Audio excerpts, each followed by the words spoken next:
before I just go do. This whole movement, it was like just eye-opening to me back in 2015-16. And I was like, how can I get involved? But I just never understood, like on a deeply emotional level, how people just have the audacity to just like shape the lives of others. If there was a specific problem you could get everyone to focus on together and prioritize, what would it be? Welcome to Governance Futures, a podcast exploring the past, present, and future of decentralized governance. I'm Jamilya. And I'm Eugene. Today's episode is meant to help provide some context for why we're doing this podcast, where we're trying to head, and what we're looking to get out of these conversations. As part of that, we also figured it's only reasonable to share a little bit about who we are and set the stage for why we're doing this. And so with that, I'll pass it back to you, Jamilya, and would love to hear a little more about who you are as a person. Thank you, Eugene. So I am governance facilitator at Scroll Foundation. And before that, I've been working in Web3 for quite some time. I was a researcher and still doing my PhD in governance. And it's just been an absolute pleasure to not only have like theoretical and academic background, but now also to work with you and build something, like actually build something. Mm-hmm. So Eugene, I joined Scroll Foundation because you were there. So I'm curious what led you to Scroll, but also ultimately what led you to governance in Web3 in general. Yeah. And I feel like we have the similarity where we've been interested in governance and looking at it from various perspectives, but hadn't had the chance to be on the side of actually, architecting the full governance system and shepherding people through it and all of that fun stuff. So I feel like Scroll is a similar first for both of us in that sense. But in terms of how I got here, so prior to joining Scroll, I was with MetaGov, which is a governance research nonprofit. I'm still technically with them as a research director, so I still oversee the Grant Innovation Lab team there, which has produced papers like the State of Web3 Grants reports and hosted a couple of grant operator summits.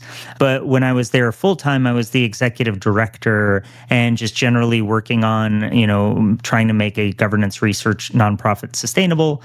But I had been kind of in and around governance-related nonprofits since 2021, so I guess a bit over 4 years now.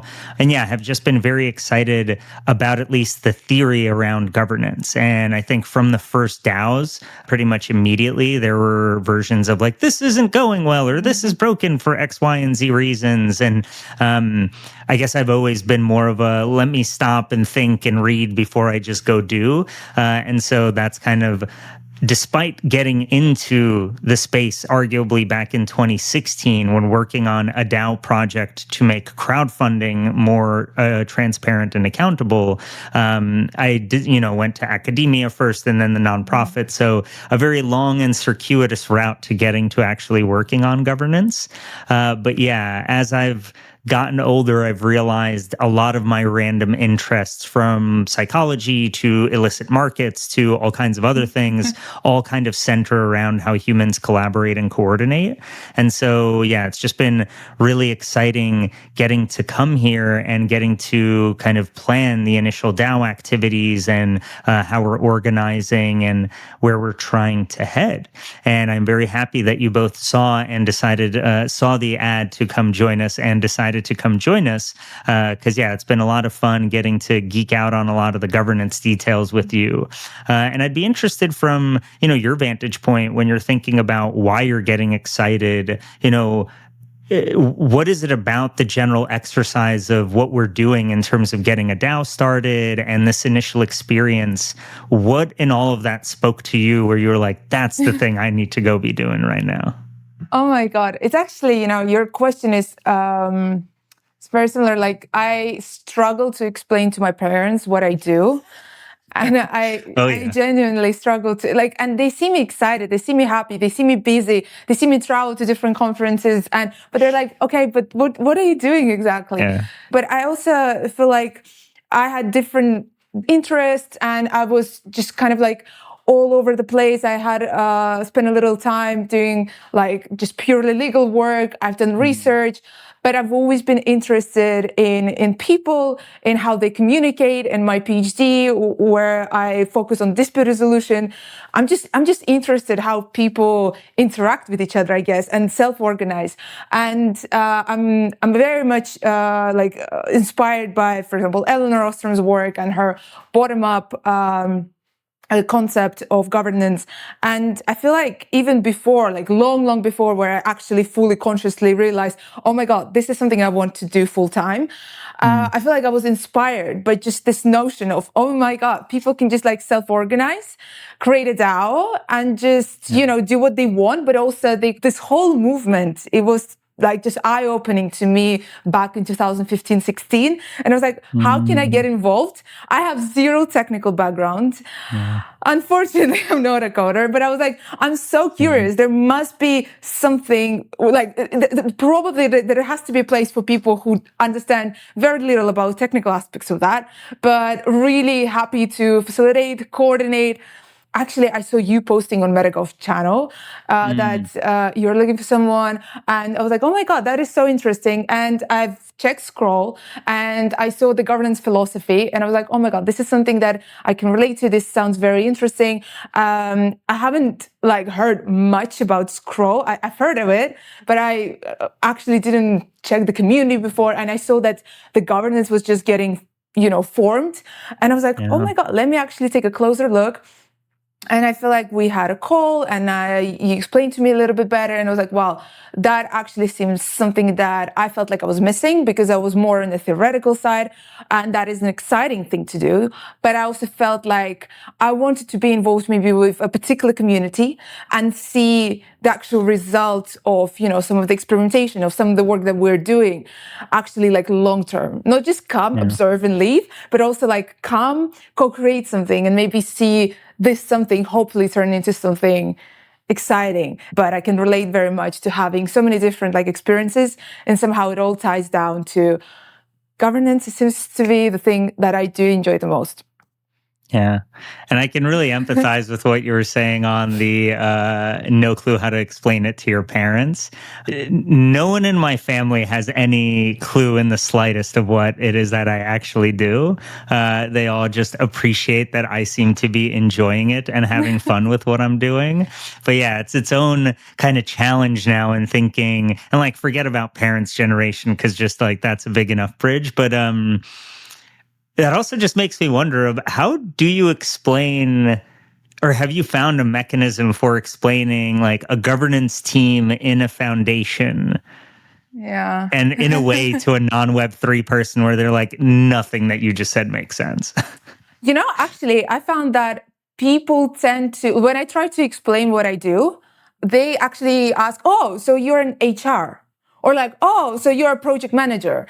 So it's like, and I was like, well, perhaps, maybe a little bit, but not really. So I get that the most. I feel like people like human relations or like some of the business processes, they relate that to either project management or like, HR. But I'm curious about you, like, because you've had such an extensive experience working with different organizations, as you've mentioned, grants, MetaGov, a lot of just like volunteer organizations. So what is that, shaped or some of the maybe learnings that you've had from your experience that kind of like made you realize, you know what, I actually think that doing governance is my thing, because I absolutely think that governance is your thing. Yeah, it took me a while to figure it out. I think almost roughly until I was in my like late 20s to have the right vernacular around it, that like governance is the thing I care about. But I guess ever since I was young, I was both fascinated with people creating things, and then just someone who like naturally Like there's a good phrase in Russian for it of like "Жил дрожал, умирал дрожал," like you live shaking and you die shaking. I'm just like you approach everything in life from Oh this my point of God. It's fear, so and dark like and it's so Russian. I'm sorry. It's just like never heard a Russian phrase that was like optimistic, you know? Sorry for no, interrupting. yeah, our culture is not good at that. Um, but yeah, it was this element of like I would approach everything from both like wanting to do new things, but being super afraid of doing new things. So it was always this like inherent contradiction in me. But I just never understood like on a deeply emotional level how people just have the audacity to just like shape the lives of others, right? Because like as a parent your job is kind of to like rear a child and make sure they at least survive. But then when it's like starting a company or changing culture or changing society, and it was I don't know. I was just always fascinated by those things. And I remember when I was like however young we are in the States when we learn about like World War II for the first time. And I just remember hearing about like Hitler and Stalin and like these big names and, like personalities that forget just about the number of like lives they affected. They literally left tens of millions in the ground and affected arguably the whole world. And just as a meek and mild kid, the thought of just like, oh, I have the audacity to just like go send 1 million people to their death or something like that was just like my brain could not comprehend that, right? Like the whole Stalin quote of like, what is it? One death is a tragedy, 1 million is a statistic. Like I just could not fathom how people are comfortable saying such things. It's just like, how does that work? And then as I got older, like culturally being new immigrants to the States, it was like you're going into medicine, into finance, or into law, like pick your choice. And I was like, I think well, it's a staple for Russian parents, though. Like, I don't yes, know. yes. Yeah, I think I imagine for the folks who are maybe like 5 or 10 years Right. younger than me, they might have had like computer science added to that. Because I feel like for my generation, CS was still like that thing your parents go do for a bank that no one really respects. Whereas like engineers and startups are in a different part of like the social hierarchy, so to say. But I don't think, at least for my age bracket, I don't think a lot of parents caught on to that right away. But yeah, I chose finance because it was the least schooling. I hated the finance world and everything about it because it was just like making rich people richer. And I couldn't get why people want to do that forever. So I kept looking to different communities, whether it's, what you were saying on the decentralized governance side of just like advocacy and human coordination, or like how did people topple dictatorships, or how did people make government change happen when it seemed impossible? And then like entrepreneurship, how did people just decide to start up an idea and all of a sudden it's a thing we all use? And like that desire to just like create a thing and have other people interact with it was always a fascination. And another example I like bringing up was also like I grew up most of my life in the New York area, and there it was very common to hear like, oh, the mafia, that's a mob job, like the ephemeral mafia out and about and like making things inefficient and stealing money in the background. Right. But nonetheless, it like kickstarted this own weird fascination with like illegal markets and illicit groups. And like as I got older, just all these things started converging to like it's all about who gets the power, who designs the system, and like how do you actually diffuse power in a system? And like that is an intentional choice. And yeah, that's why when I got into Web3, it was right as like I was on the board of 2 nonprofits. I was working in the corporate world. I was like itching for startup stuff and creative endeavors. And then I just like stumbled into it and I was like, But like, whoa, how do you stumble into it if you're a corporate person who have background in finance? Like, how do you come across that and not think to yourself, oh my God, this is a complete scam. I'm going to not pay attention to it ever. Like, how do you come back to it? I'm just trying to find this. Like, how do you find it? And what was the first cryptocurrency perhaps you bought or sold, or what caught your attention? Yeah. On the last side, it's a very personally disappointing answer of not much bought and sold in the early days. But I actually owe this credit to my former intern in the corporate world. This is a close friend of my brother who was great. He unfortunately passed a few years back, but it was Ruben. He randomly emailed with like, "Hey, I keep like reading about this Bitcoin thing. I think you're going to find it interesting." And I was like, I don't know. It sounds like a scam, digital money. I don't get it. Why is this interesting? What I year think was that? Like, this is 2015, summer of 2015. So not ahead of the curve by like, it's not 2010 or anything, but nonetheless, it was still pretty early. And by the end of that year, because right around that time, I had just taken up two roles at two separate nonprofits. I'd taken board seats. And I got much deeper into the dynamics of like organizing fundraisers and fundraising. And I was Mhm. just like, this feels kind of icky. Like there's people with money and power, and then there's people dealing with problems. And there isn't really a good communication channel between the two to like solve the problems together. Mhm. And that's when I was like, oh, wait, but I just heard of, and then I revisited it in like January 2016 as I was just trying to do more research on banking the unbanked. And so like Mhm. Bitcoin and Ethereum kept Mhm. coming up. And then the DAO happened just after that. And it's like, wait a second, like forget about the investment side, but if I do that thing, but for nonprofits and crowdfunding, like that could be a really interesting alternative. And our fantasy was that like you start with crowdfunding, but the ultimate goal is to make the Department of Education have fully transparent accounting and Mhm. finance, because then you just have less waste. And that was what got EduDAO started. And Mhm. that was actually where I met Chris, who was the person who brought me into Scroll. So yeah, that was where like he and I and another friend, we started working on it. And yeah, that was just like the beginning of me understanding that like, wait, might be the thing, but I had no clue how to go pursue a career in governance. So hence grad school and then nonprofits and then finally Scroll. That's actually so cool because I also had kind of a weird, I don't know, first ever encounter of crypto. I was a law student and I was quite bored because I had to pick a topic to write my thesis and all the topics seemed like, I don't know, so archaic. And then my dad actually was like, oh, have you heard about this thing called BTC? And I was like, I have no idea about. And I honestly, like my dad, he's also a lawyer, but he's not that much into crypto at all. He has no idea what I'm doing, as I said, but he's very curious. He reads a lot. And every time he comes by new information, even like AI now is trending, he would always say, oh, have you heard of this? Have you heard of that? And it's just so fun. But I really do thank him for introducing me to crypto or just like even mentioning that to me.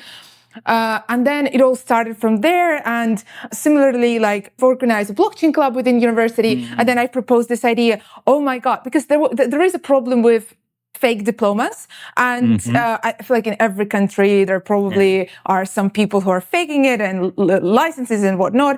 And for my university, I proposed an idea for like, could we please introduce like just put all the information, all the diplomas on blockchain so nobody could Mm. actually, Yeah. fake one.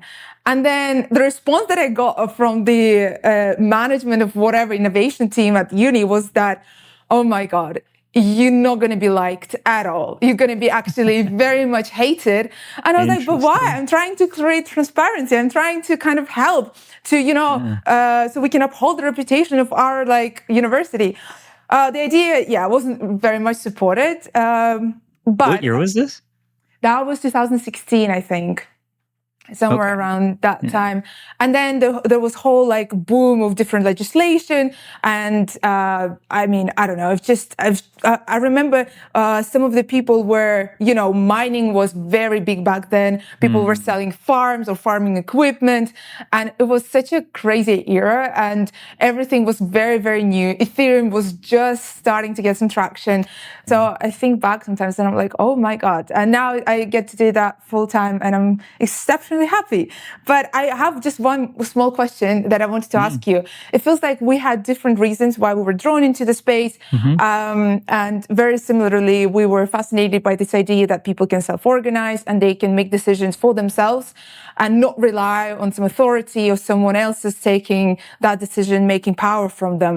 So what are your thoughts about, this kind of promise that we were Mm. attracted to that crypto offered back then in 2015, 16? And what is it now? And how do you feel about whether we were overpromised or we were just so excited and now we're a bit, just coming to a realization that there's still a lot that needs to be done? Yeah. How do you feel about it? Yeah, I mean, one thought that comes to mind there is it feels like experiencing Web3 arguably has been the first time I've like lived parts of the hype cycle. Whereas like in other ones, it's like, oh, you understand that it's happening, or you can see it or get it or look back and understand whatever. But I guess I was getting into it just as like the first, corporation plus blockchain conferences were happening. And actually, like my first conferences were all like looking back on it now, I'm like, I would not want to touch those conferences with a 10-foot pole because it's all just like corporates thinking about should we blockchain or should we not? But like from where I was, that was the logical starting point. And so I don't know.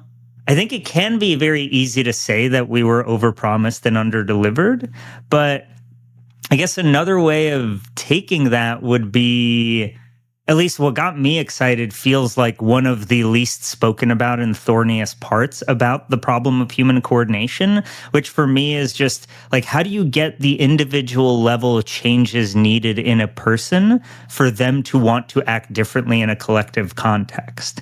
And that is very unclear. And in blockchain and in other spaces, like it still seems like a very underexplored element. So I don't know. I mean, there's definitely a huge gap. I think there's also like the ideological side of it, right? Is like there's a bunch of people in Web3 who are just hardcore libertarians. And for them, the goal of this, or at least my lazy interpretation of it, is that it's like to distance themselves from structures. Whereas the goal for me is not to like run away from society or run away from structures, it's just to make them more representative of the people who constitute them. And like, how do we have this like complex, layered and nested versions of different organizations where self-organization can kind of come and go and life is fluid and things rapidly change? But yeah, you're not just reliant on like one or a few power players or oligarchies or monopolies to like control all of the flow. So I don't know. I want to hear your answer too, but it depends on the mood I'm in with like my view on where we actually at with that and how optimistic I genuinely am in any given moment. But yeah, what about you? Like, what's your view of that?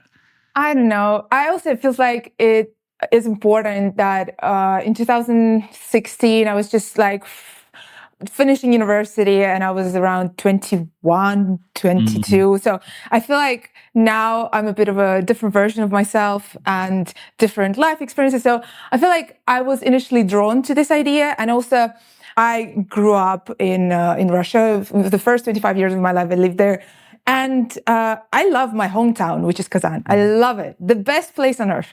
But all things aside, I've always felt that, I just can't find myself there. And I can't Mhm. find like a crypto community there. Although now there are a lot of crypto communities. We have so many teams that are actually based in Russia and built from there. And I'm like huge respect. But as a person who had like a legal training, and I started to understand, oh my God, like I start to not enjoy the political situation progressively more and more, to the point where I'm like, wow. And then I was thinking, I was looking around, and it's not like I was drawn to any particular country where I was like, that seems like amazing, ideal democracy. No, I was in my 21-year-old mind, I was like, no, we need to go for something like completely different. It has to be a revolution. It has to be. And I was reading a lot of, literature around anarchy and the state. So that would brought me into the space. Now, of course, I still meet people who, as you've mentioned, they want to distance themselves, and who actually highly criticize people who, for example, like still bank, or they, still rely on institutions for many things. I Mhm. take more of a kind of like middle ground approach. Like I enjoy, and I see a lot of use from crypto. And, for example, I can send money to my dad in crypto, which is, wow, Yeah. amazing. I won't be able to do it anywhere else. So, and I know that there are many teams that actually got funding because it was for crypto, and they weren't able to, get it otherwise. So I see big value in that. And I also see value in having those bridging conversation. I don't see that Mhm. everything, I don't think everything should be so black and white, where like you're either completely like libertarian, like anarchist, or you're like, complete normie. I feel like there could be, it could be middle ground. And Mhm. at the end of the day, I feel like there are many things that change, but I strongly believe, but it's not the place that defines a person, but the person who defines the place. So Sometimes we burn out. Sometimes the things that we were working on don't work anymore. And that's fine to move on and find your people and build with them things that you want to build.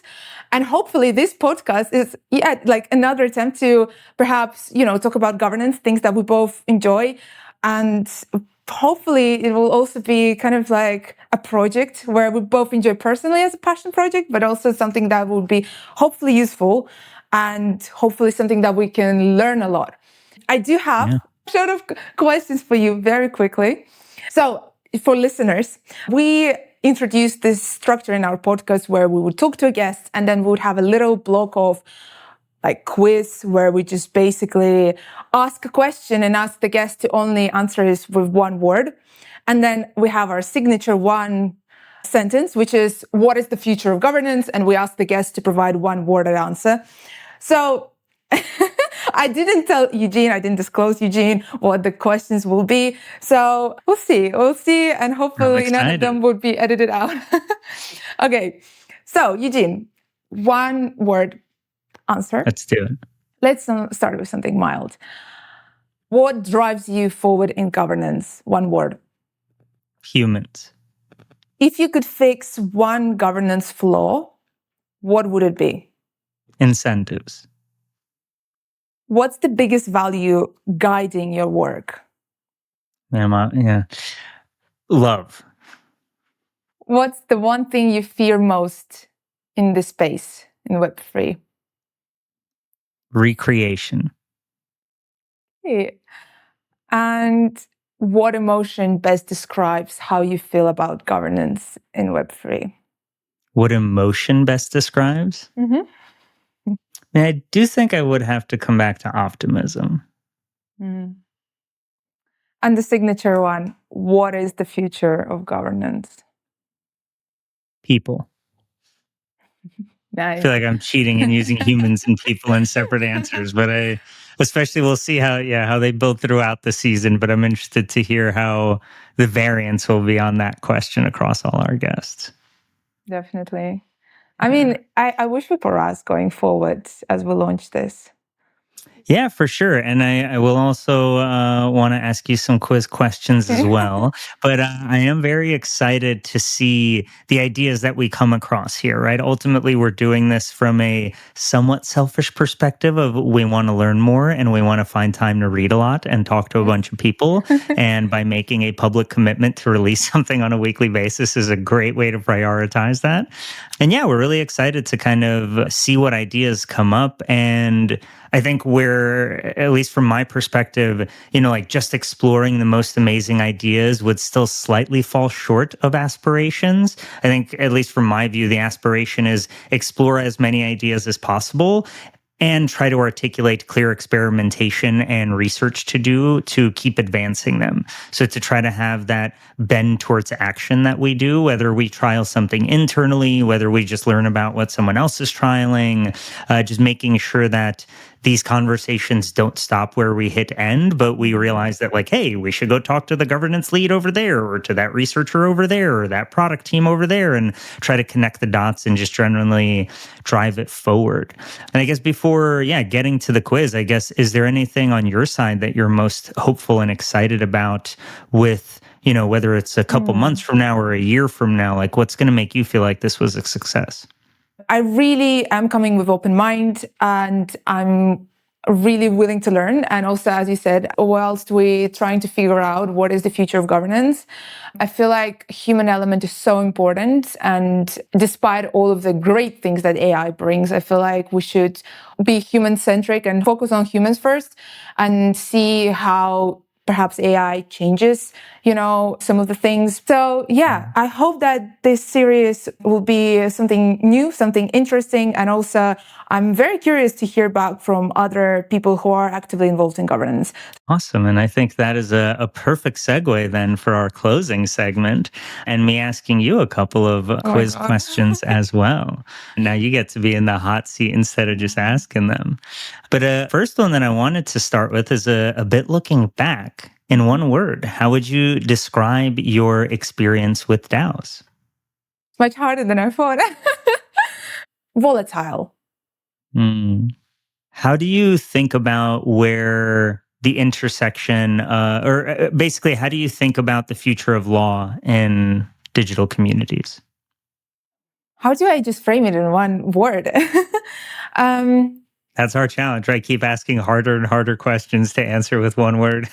I mean, if I have to give one word, I would just say present. It will be present. I don't think we can escape that. Yeah, for sure. It's what the only two constants in life are death and taxes. Lost somewhere in there with taxes. When it comes to this kind of specific challenges, we're seeing more hands-on, both with Scroll DAO and emblematic of DAOs in general. If there was a specific problem you could get everyone to focus on together and prioritize, what would it be? I feel like coordination. How does AI make you feel? I would probably say concerned. Hmm.